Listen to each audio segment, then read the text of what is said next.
Richard from Dover, Ohio, has a question about carpet. Well, he's moved into a 10 by 20 shed, Tom. And Richard writes, I had a 220 circuit drop to it with an 8-foot baseboard heater and AC for the summer.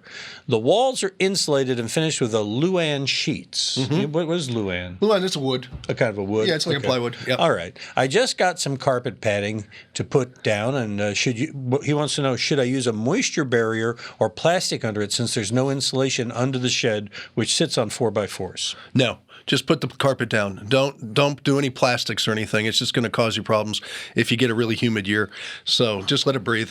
That's pretty much a good rule of thumb for any time you're putting a floor down. Yeah. I mean, you would never put a moisture barrier under a floor. No, no, you wouldn't put plastic down. No, because it's going to make a problem with sweating and stuff. Don't do it. Just put the carpet down. All right. You got a question? Happy to help you out.